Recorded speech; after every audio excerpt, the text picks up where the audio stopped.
Oi, gente, tudo bem? Prometi para vocês um vídeo em que a gente falasse um pouquinho sobre os verbos de estado, explicasse um pouquinho essa matéria, então cá estou. Então, queria começar esse vídeo retomando uma ideia que vocês aprendem lá no Fundamental 1 há muito tempo. Então, assim, que é sobre os verbos, né? Os verbos, eles são uma classe gramatical em língua portuguesa, né? Então, eles têm um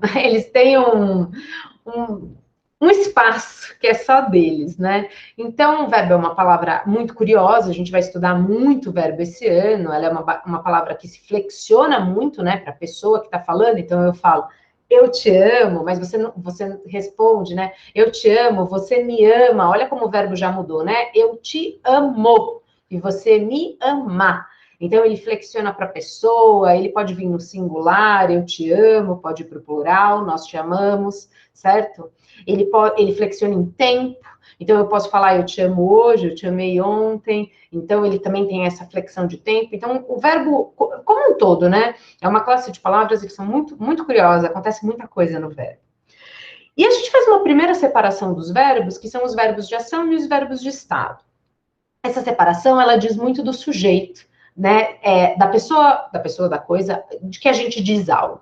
Então, vamos pensar assim, né? Então, eu sou a Natália, certo? Então, eu falo, a Natália dorme todos os dias no mesmo horário.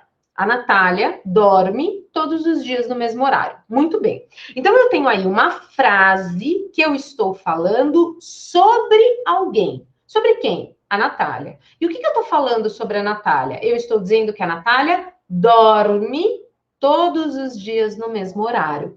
Esse dormir, dorme, esse é meu verbo.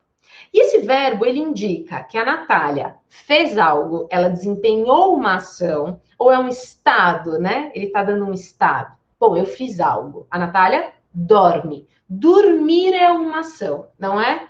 Então, dormir é uma ação, comer é uma ação, pensar é uma ação, escovar os dentes é uma ação, tomar banho é uma ação, cozinhar é uma ação, querer é uma ação, desejar é uma ação. Mas às vezes, então, todos esses verbos de ação, que a gente chama de verbos de ação, são verbos que indicam algo que aquele sujeito está fazendo. Então, eu posso falar: a Natália dorme, a Natália queria te ver, a Natália te ligou, a Natália falou com você ontem. Então, tudo eu estou falando de coisas que a Natália está fazendo. Tudo bem? Mas eu também posso dar outras características, eu posso falar algo sobre a Natália que não seja exatamente uma ação. Então, eu posso dizer, a Natália é, sei lá, feliz. A Natália é feliz. E agora? Eu estou fazendo algo? A Natália está fazendo algo nessa ação? Ou o que eu tenho é a expressão de um estado da Natália. Então, é um estado, não é? A Natália está feliz, a Natália está triste, não sei, quais são os outros estados no meio da pandemia? A Natália está contente, tudo que eu for falar e que eu dou um estado para esse sujeito, isso se caracteriza como um verbo de estado, que é o nosso querido verbo de ligação. Então, vou mostrar para vocês aqui, deixa eu pegar minha lousa, vou projetar um rascunho para a gente brincar um pouquinho. Então, verbos de ligação, né? Isso está na mini gramática que a gente usa, fica aqui para referência, né? Então, o que a gente tem? São verbos que exprimem estado ou mudança de estado. Nas orações com verbo de ligação, o sujeito, que foi o que eu disse, o sujeito ele não pratica nem sofre a ação. O sujeito é apenas o ser a quem se atribui alguma característica. A casa é nova. Então, vamos lá. De quem que eu estou falando? Primeiro, de quem que eu estou falando aqui, né? O meu verbo é o é. De quem que eu estou falando quando eu digo a casa é nova? Eu estou falando da casa, certo? Então, a casa, vou colocar assim, ó. A casa é meu sujeito. O meu verbo aqui é o é. Bom, muito bem. E a casa está fazendo alguma coisa? Se eu falar assim, por exemplo, ó. A casa foi comprada. Então, aqui, né? A casa foi comprada. A casa não está fazendo nada, mas ela sofre a ação, não sofre? Ela foi comprada. Então, ou o meu sujeito ele pode fazer essa ação, né? Não consigo imaginar um com a casa, mas ou o meu sujeito ele pode fazer aquela ação, ou ele pode sofrer. Então, eu posso falar, sei lá, o gato subiu na mesa, ou não consigo fazer esse exemplo.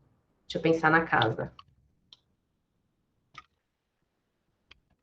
Ai, me dá uma ação, a casa acendeu, brilhou, a casa brilhou, tá ótimo, não faz muito sentido.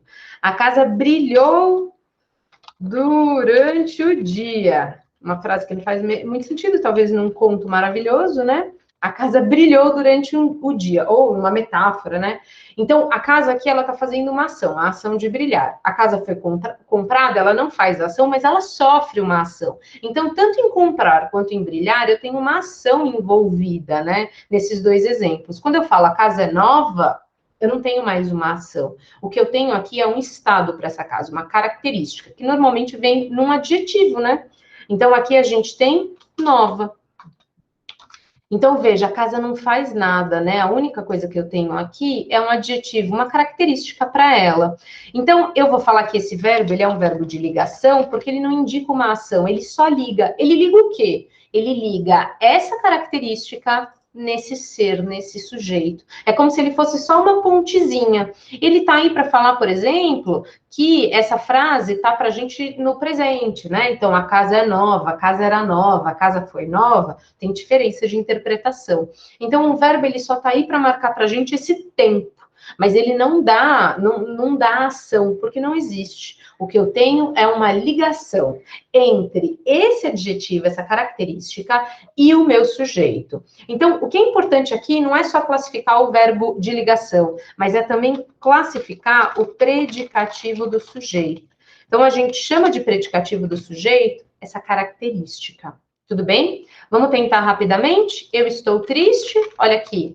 Não, então, esse é o meu verbo. O meu verbo é estou. O meu sujeito aqui. Quem que é meu sujeito? Quem que está? Vai ser o eu, certo? E eu tenho uma ação para esse sujeito, eu estou triste. Esse sujeito está fazendo alguma coisa? Não me parece. O que me parece aqui é que eu tenho um estado desse sujeito, que é o triste.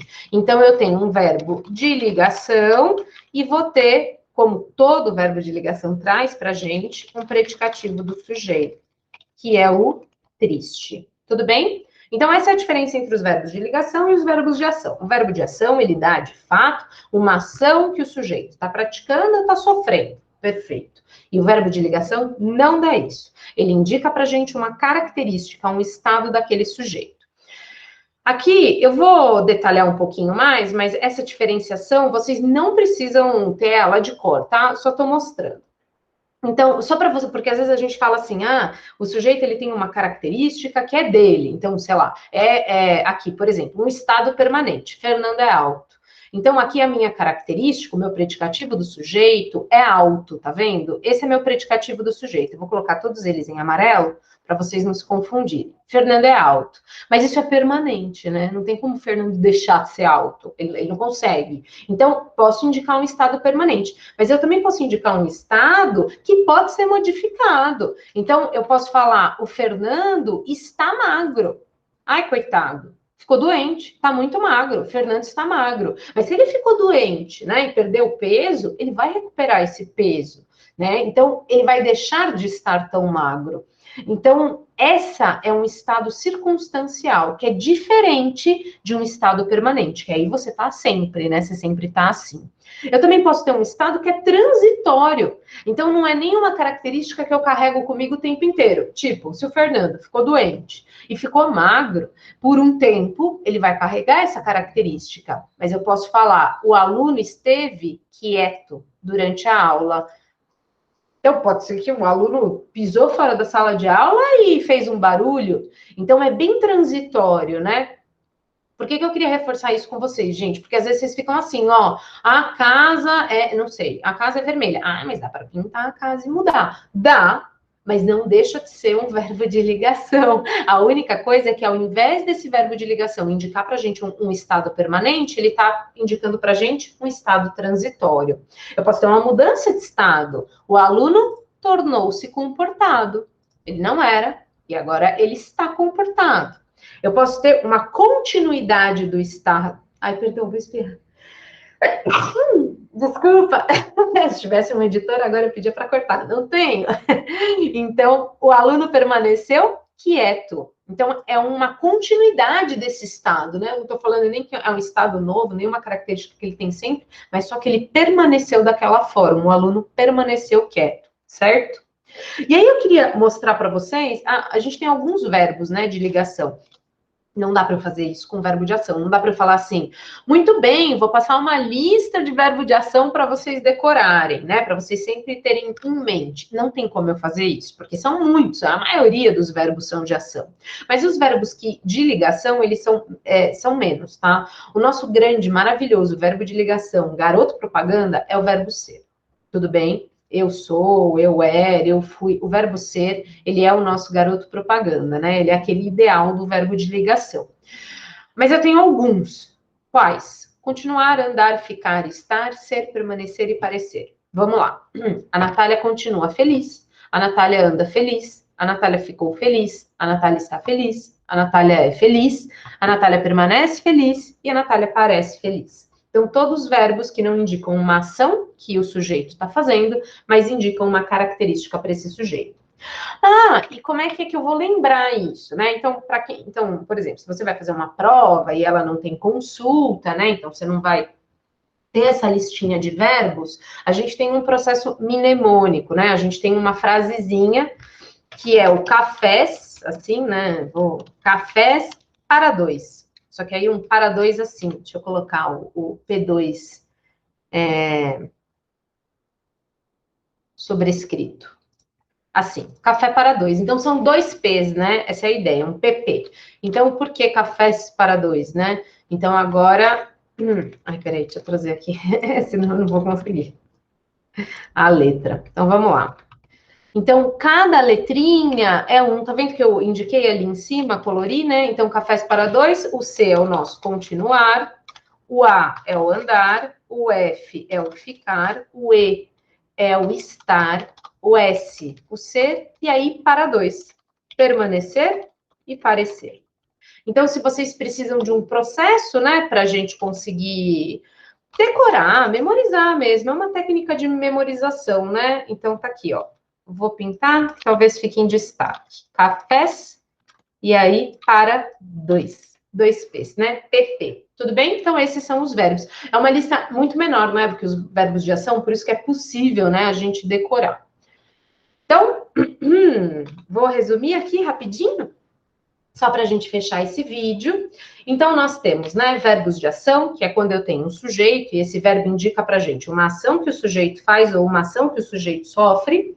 E aí, esses verbos são os verbos intransitivos, transitivos diretos, transitivos indiretos, são aqueles verbos que a gente já estudou e já tem vídeo sobre eles. E eu posso também ter um verbo que seja um verbo de ligação, que é um verbo que indica um estado desse sujeito. Ao invés do sujeito fazer algo ou sofrer algo, então, no nosso, né? A casa brilhou, a casa foi comprada. Ao invés desse sujeito fazer algo ou sofrer algo, a gente tem a casa é nova. Eu tenho uma característica desse sujeito. O que é importante a gente saber? Esse tipo de verbo é chamado de verbo de ligação, porque a função dele é ligar. Ligar o quê? Ligar uma característica com o meu sujeito. Como é que eu chamo essa característica? De predicativo do sujeito. Meu Deus, da onde os gramáticos tiraram esse nome? É predicativo porque está na parte da frase, né, que a gente chama de predicado. Então, é um predicativo, ele está ali no predicado. E é um predicativo do sujeito porque ele se liga em quem? No sujeito. A casa é nova, então nova se liga em casa. Tudo bem, gente? Ah, mas o adjetivo, né? O adjunto adnominal, ele não faz isso? Eu comprei uma casa nova. Vou até mostrar, perdão. Vou até mostrar para vocês a diferença, né? Então, se eu falo assim, ó. Perdão. Eu comprei uma casa nova. E a casa é nova. Esse nova também é predicativo do sujeito, porque ele dá uma característica para a casa, não dá? Ele dá, mas ele não pode ser chamado de predicativo do sujeito, porque ele não se liga no sujeito por meio do verbo. Ele não se liga com um verbo, ele se liga direto, né? Então, ele é um adjetivo, que a gente chama na análise sintática aqui de adjunto adnominal, e a gente já viu o vídeo. Então, qual é a diferença? O adjunto adnominal, ele se liga automaticamente àquele substantivo, né? Que aqui, no caso, não é nem o sujeito. E aqui, numa casa nova, ele se liga ao sujeito, casa, por meio de um verbo, tudo bem? Então, a diferença entre um adjetivo e o nosso predicativo do sujeito é que o adjetivo, ele não tem um verbo mediando nessa ligação, e o predicativo do sujeito tem. Acho que é isso. Tudo bem? Qualquer dúvida, me escrevam, me procurem, sinal de fumaça, de qualquer jeito que eu respondo para vocês, tá? Beijo, gente. Obrigada.